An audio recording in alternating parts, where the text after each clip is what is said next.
Hoje é dia 15, domingão. E se você achou que eu não ia aparecer hoje, que eu ia ficar com preguicinha, se enganou. Esse é o nosso primeiro editorial do dia e a gente vai falar sobre muita coisa que está acontecendo no Brasil e no mundo. Pois é, tem convocação do Bolsonaro, ele quer uma nova manifestação. Depois do caso de Gilson Machado, depois do Mauro Cid, depois do enfraquecimento da tal tese do golpe Tabajara, Bolsonaro chama para convocações. Também uma importante matéria local do portal Anápolis falando sobre espionagem contra parlamentares de direita, né? Ou seja, a situação um tanto quanto complicada. E sobre o ritmo acelerado, matéria da Folha de São Paulo já fala abertamente que o Supremo Tribunal Federal está criando, literalmente, uma exceção da regra para ir atrás do Bolsonaro. Quando eu tenho um ritmo acelerado, que está na exceção, isso não pode ser normal. Então, a própria Folha de São Paulo já fala sobre esse ritmo acelerado. Também vamos falar de um vídeo revelador. Olha só, um vídeo de 5 anos atrás em que Bolsonaro falava justamente do posicionamento do Lula em relação ao Irã. Pois é, esse vídeo voltou a circular e aí você vai observar esse vídeo agora e vai me dizer se realmente faz sentido, né, o posicionamento do Bolsonaro. E o Lula, né, tá na corda bamba, tá sendo altamente pressionado porque tem que se fazer a comemoração, inclusive, do Dia da Amizade do Brasil com Israel. E aí a turma da lacração tá querendo que o Lula rompa relações com Israel. E aí já vem a turma do PT aqui, né? Inclusive o Brasil já está estudando medidas para romper relações militares com Israel.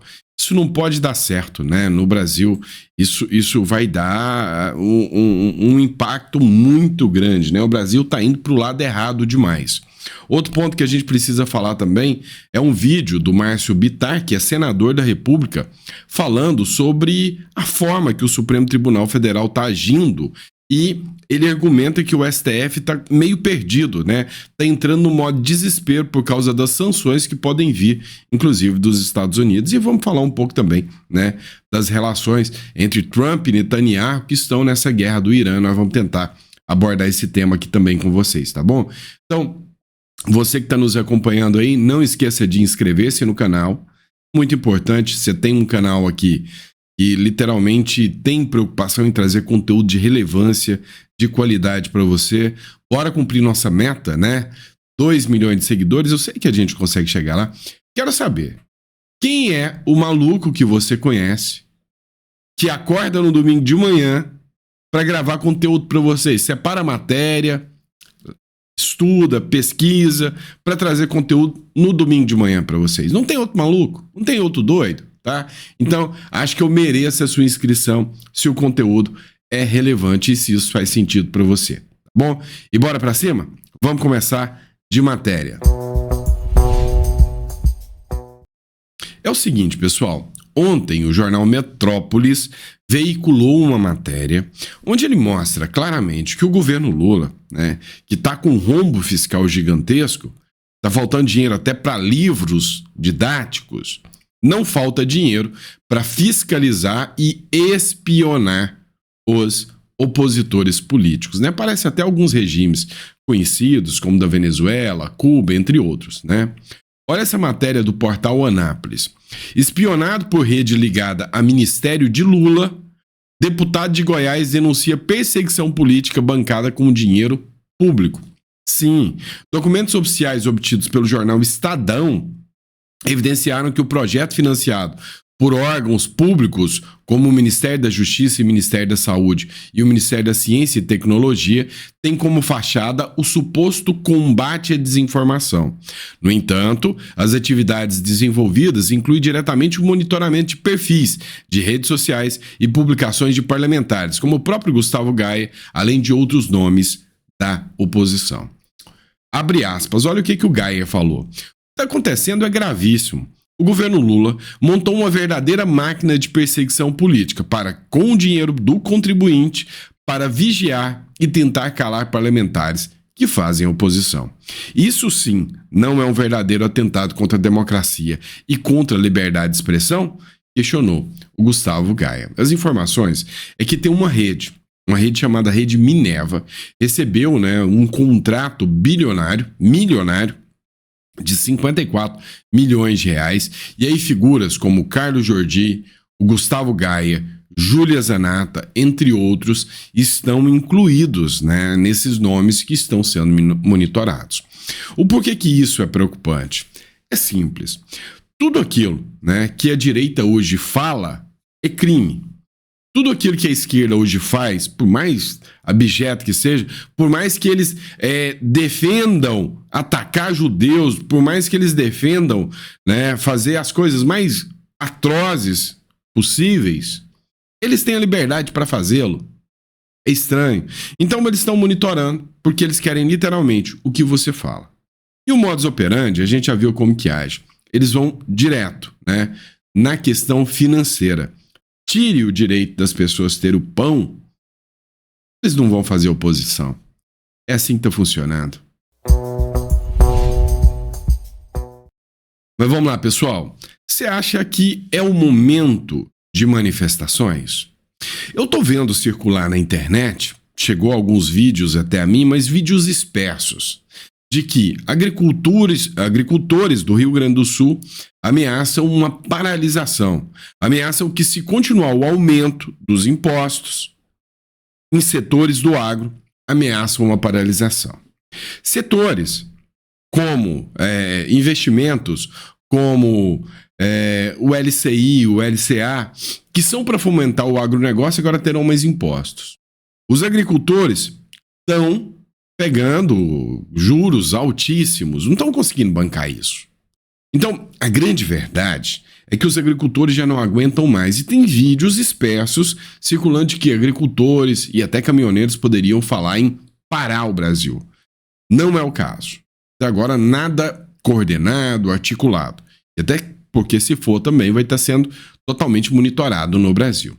Agora, no quesito manifestação, o Bolsonaro pegou muita gente de surpresa, né? De repente, um vídeo do Bolsonaro começa a circular, convocando para manifestações. Escuta esse vídeo aqui comigo. Mais uma vez, eu te convido. No próximo dia 29, domingo às 14 horas, na Paulista. A luta continua por democracia, por liberdade, por justiça. Compareça. Se algo na covardia acontecer comigo, não tenho obsessão pelo poder. Eu tenho paixão pelo meu Brasil. Se algo na covardia acontecer comigo, continue lutando. Eu vou ser um problema para eles, preso ou morto. Mas eu deixo acesa a chama da esperança, da libertação do nosso povo. Afinal, o Brasil é um país fantástico. Desculpem o pessoal lá de Israel. Aqui é a terra prometida. Aqui é a terra de Deus. Aqui temos gente do mundo todo. E não vai ser uma pessoa que vai nos derrotar. Pois é, pessoal. Esse aqui foi o discurso, né, da última manifestação que o Bolsonaro fez. E aí eu levanto a questão para vocês aqui. Vocês acham que o evento na Paulista terá muitas pessoas? Ou você já acredita que há um desânimo, né? Que eles estão conseguindo cumprir a meta deles, que é desanimar as pessoas, de tirarem, né, a esperança de que o Brasil pode dar certo. Qual é a sua previsão? Você acha que as manifestações para o dia 29, que foram convocadas pelo Bolsonaro, dado o momento, serão maiores do que as últimas manifestações na Paulista ou menores? Eu quero o seu comentário, vou fazer a enquete lá na nossa comunidade, tá bom? Vamos lá. E quanto a isso, é um momento ímpar, né? Um momento tanto quanto diferente. Por quê? Porque a gente está vendo atropelos no judiciário acontecendo o tempo todo. Dá uma olhada nessa matéria da Folha de São Paulo aqui. Ritmo acelerado, acelerado ficou feio. Acelerado ficou feio, né? Ritmo acelerado para ouvir réus da trama golpista indica julgamento de Bolsonaro ainda em 2025. O ministro Luiz Roberto Barroso abriu a boca e falou: não, nós temos que julgar Bolsonaro até 2025 porque ano que vem tem eleições. Isso aí, e isso pode impactar, né, nas eleições. Isso está claro, está evidente. Ontem saiu uma nota do jornal Metrópolis, dizendo que ou da Folha de São Paulo, se eu não me engano, dizendo que o governo Lula está preocupado.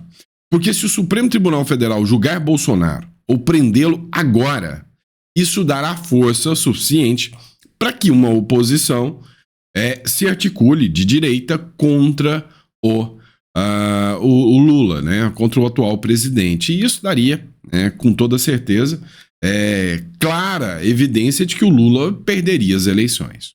A matéria da Folha diz o seguinte, essa aqui. Ministros do STF e advogados de réus apostam que a primeira turma do tribunal deve julgar ainda este ano a denúncia contra o núcleo central da trama golpista de 2022. O ex-presidente Jair Bolsonaro e outras 7 pessoas desse núcleo respondem à acusação de crimes contra a democracia. São 31 os réus nos 4 núcleos já avaliados pelo Supremo após a denúncia. Mas o que a gente precisa entender é que até a imprensa, né, essa imprensazinha mequetrefe, já está sabendo que a situação não está nada fácil para eles. E não importa qualquer vestígio de seriedade. Eles só querem o resultado. Ontem eu vi um influenciador que saiu às ruas perguntando para petista: você é petista? Sou. Você quer que o Bolsonaro seja preso? Quero. Mas por quê? Qual o crime que ele cometeu? É golpe. Não, mas explica, como que foi esse golpe? O que ele fez? Ah, não sei. Não, mas você não sabe mesmo se você quer que ele vá preso? Quero. Agora, se você perguntar para um bolsonarista o porquê que o Lula tem que ser preso, acho que ele vai te dar uma lista do porquê, né? De dados. Agora, olha só isso aqui, esse momento de desespero na Globo. Blogueiros dizem que a anulação da relação de Cid não mudaria nada no processo contra Bolsonaro. Ah, peraí, né? Se isso tudo for realmente uma lambança, se ainda tem a informação da revista Veja que ele teria usado a rede social da mulher para quebrar uma cautelar, que ele não poderia se comunicar com pessoas, falar da delação.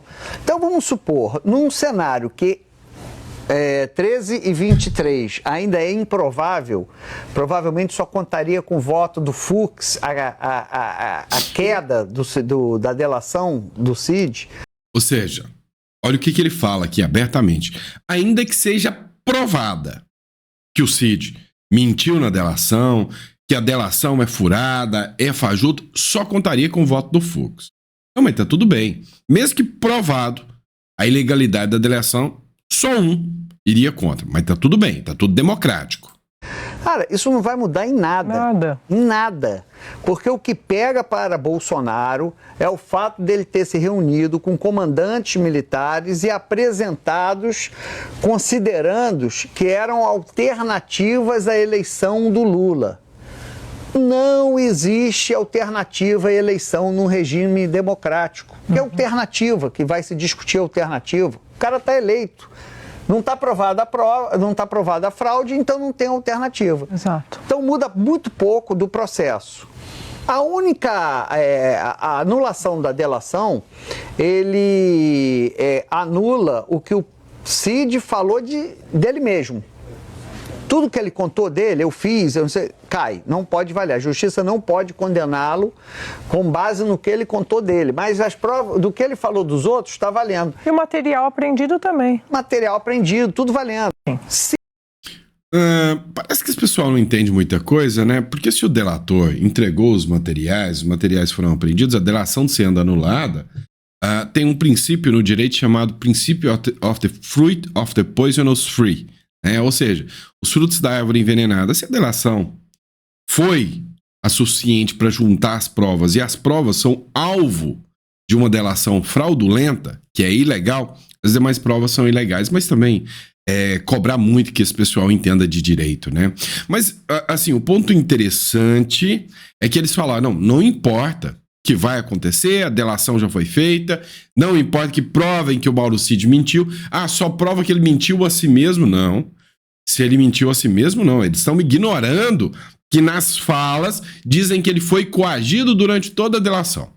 Mas o ponto principal foi, não importa, o Bolsonaro teve reuniões com o Exército para, dentro do Estado Democrático de Direito, discutir alternativas. E por isso ele tem que ser condenado. Tá tudo bem. Vamos considerar, vamos jogar a Constituição fora e o direito fora. Se isto é verdade, tem que levar mais gente para cadeia. Lembra da matéria da Veja? O Exército foi sondado para decretar estádio de defesa, diz general. Sabe quando? Segundo o general Eduardo Vilas Boas, políticos de esquerda fizeram uma consulta nos dias que antecederam o impeachment de Dilma Rousseff. Ora, se Dilma seria empichada por crime de responsabilidade e o processo estava no Supremo Tribunal Federal e políticos consultaram o Exército para impedir que o STF desse continuidade ao processo do impeachment, ao julgamento do caso, né? Lembra que o impeachment é no Senado, mas o STF teve que apurar se poderia ser daquela forma ou não, porque a legislação ainda era obscura. Lembra disso? Pois é. Não estavam interferindo nas investigações porque ninguém foi preso. Afinal, estavam indo contra as decisões do STF. Aqui, Poder 360. Vilas Boas fala em sondagem por estado de defesa em impeachment de Dilma Rousseff. Vilas Boas diz que o Brasil, presta atenção, isso aqui é a matéria do Congresso em Foco, é de esquerda, hein? Vilas Boas diz que o Brasil correu riscos institucionais com Dilma Rousseff. Ela pediu explicações. Ora, bolas, será que o STF vai investigar isso aqui? Sei não, hein? Acho que não, acho que o que importa mais é quem e não o que. Afinal, Bolsonaro tem que ficar inelegível, preso, preferencialmente, sumir do mapa. Afinal, na democracia relativa do Brasil, tem gente que incomoda o sistema. E aí, é por essas e outras, né, que a gente tem internet, né? Porque se depender da mídia para resgatar isso aqui, não vai resgatar nunca. Você viu que Israel e Irã começaram o fight, né? Ou seja, a guerra tá rolando. E aí, nós temos um presidente da República que vai para onde? Pro lado errado, resolve querer rachar com Israel, já anuncia aí a possibilidade até de romper relações militares com Israel e apoiar Irã.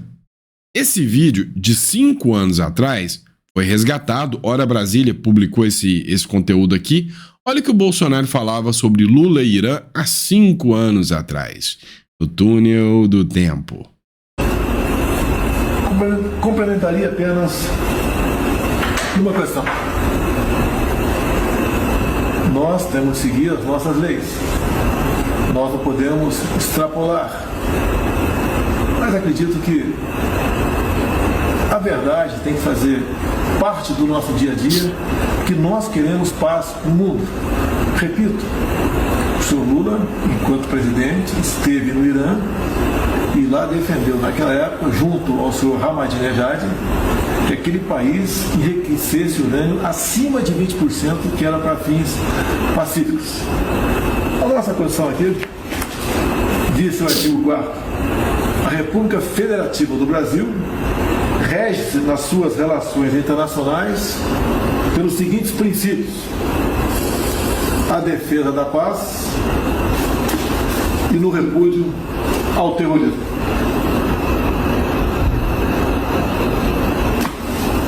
Uma boa tarde a todos e que Deus abençoe o nosso Brasil. Se tem uma coisa que ultimamente o Brasil não está fazendo, né? É repudiando o terrorismo. Mas vamos lá, matéria da Globo, tá? Crítico de Netanyahu e persona non grata em Israel, que é uma vergonha para o Brasil, Lula vive dilema sobre sancionar o Dia da Amizade com Israel. projeto foi proposto em 2013, vetado por Dilma e agora aguarda a decisão de Lula até o dia 18. O governo mantém críticas à atuação de Israel. Olha, mais uma vergonha que nós teremos até ali o meio da semana que vem. O Lula, ele tem, né, que sancionar ou vetar uma lei que foi aprovada. O projeto foi aprovado lá em 2013, foi apresentado lá em 2013, não foi aprovado e agora reconhece-se o Dia da Amizade com Israel. Diga-se de passagem que vai para o colo do Lula, o Lula tem que sancionar. Se ele não faz nada, a prova é a sanção tácita. Ou seja, o Brasil tem o Dia da Amizade com Israel. Se o Lula vai lá e veta, é mais um dia de vergonha aqui para a República Tupiniquim. Mas se alguém tiver topando aí, né, fazer um bolão, né, eu acho que todo mundo vai ganhar, porque todo mundo vai apostar que o Lula vai vetar, que o Lula vai contra Israel mais uma vez. Brasil estuda medidas para romper relações militares com Israel. Matéria do Mais Brasília. O governo brasileiro estuda medidas para romper relações militares com Israel em resposta às ações de Tel Aviv à faixa de Gaza, classificadas pelo executivo como um genocídio do povo palestino. A informação foi confirmada pela assessoria especial do presidente da República. Matéria de ontem. A guerra com Gaza está acontecendo já há dias. Há dias. Agora, cá entre nós, você acha mesmo, você realmente acredita que é por causa de Israel? É porque é por causa de Gaza? Não, é por causa do Irã. Tá claro. Né? Próximo bloco eu quero conversar com vocês sobre a delação do Mauro Cid, sobre um vídeo do Márcio Bittar e um vídeo do Deltan Dallagnol.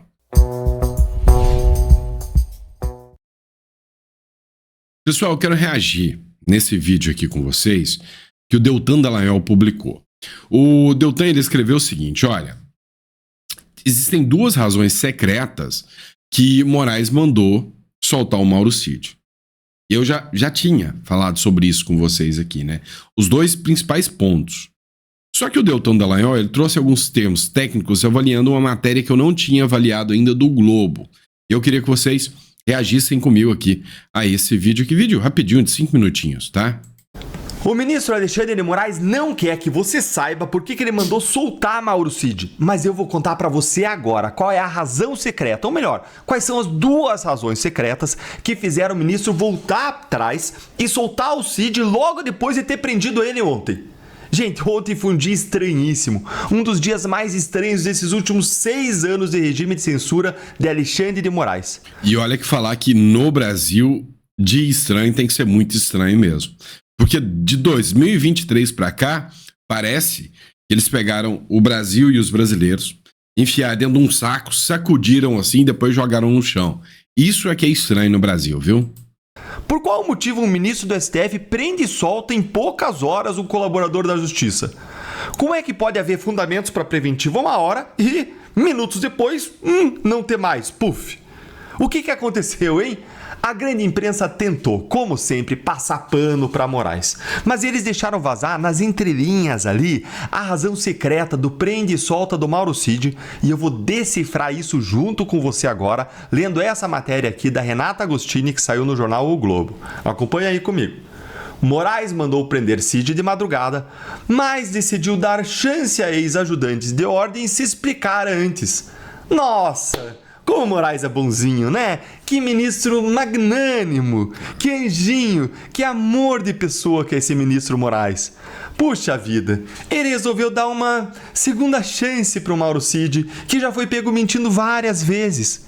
Que alma boa, que pessoa de bom coração, que ministro mais iluminado, que juiz repleto de justiça. Só que não, né, gente? Dá vergonha alheia ler uma matéria dessa. Sinceramente, é evidente o pano que a grande imprensa tenta passar para o Moraes e como os jornalistas sempre querem fazer o ministro ficar sob a melhor luz possível, sempre interpretando as ações de Moraes como se fossem tomadas com as melhores intenções do mundo, orientadas com o desejo de proteger e salvar a democracia. Mas isso é ridículo, porque como eu vou mostrar para vocês, lá no final, o próprio texto da coluna vai desmentir a manchete. Mas bora começar do início. Dá uma olhadinha aqui comigo, ó. Já vou passar direto aqui, mas pro final aqui. Vamos lá. O Moraes decretou. E aí, subitamente, ele mudou de rota. Mandou a Polícia Federal fazer uma busca e apreensão e ordenou que o Cid prestasse esclarecimentos. E aqui que tá o pulo do gato. A razão secreta para essa verdadeira lambança jurídica de Alexandre de Moraes. Olha aí. A prisão de Cid poderia ser vista como o primeiro passo de uma medida mais gravosa, como a de rescisão da delação, ou seja, você quebra a delação premiada. Por exemplo, além disso, a avaliação de que a prisão poderia ser associada a relatos de contradições expostas por Cid durante o seu depoimento. O recuo não significa que a situação do ex-ajudante de ordens é boa, mas há um cálculo de que, por hora, é preciso avançar em mais informações. Pronto. Nas entrelinhas, o Deltan Dallagnol trouxe aqui. Primeiro, o recuo foi porque a ordem de prisão do ministro Alexandre de Moraes ao Mauro Cid era para continuar pressionando o Mauro Cid. Pressionando. Porque provavelmente o Mauro Cid deve ter dado uma baqueada depois da delação. Então ele usou aquela ideia estapafúrdia de que o Gilson Machado teria solicitado um passaporte para o Mauro Cid. Não se pode um terceiro pegar um passaporte por alguém, isso aí fica claro, né? Era claramente uma narrativa para continuar pressionando o Mauro Cid. Então o primeiro ponto foi, se o Mauro Cid continua preso, ou seja, a ordem de prisão foi expedida antes da denúncia da Veja. Se o Mauro Cid vai preso, enfraquece ainda mais a delação do Mauro Cid e ainda mais, né, o discurso de que o Mauro Cid está sendo pressionado. Por outro lado, o ministro informa que precisa agora colher mais informações para dar seguimento ao andamento do projeto do golpe aí. E aí eu te pergunto, meu pequeno gafanhoto, como é que chama isso? Ficha expedition. Os caras querem, no meio do processo, ir criando narrativas. Ninguém acredita mais nesse discurso do golpe. Ontem o Neumann fez uma matéria, né? Vou até colocar ela aqui para vocês, no próximo bloco, tá? No próximo editorial, dizendo que, olha, se tem uma coisa que no Brasil não dá para acreditar, é na honestidade do Lula e na trama golpista, né? São duas coisas que eu acho que ninguém acredita mais. Então, assim, fazer o quê, né? Agora, a gente vai ver, a gente vai analisar uma publicação do senador Márcio Bittar.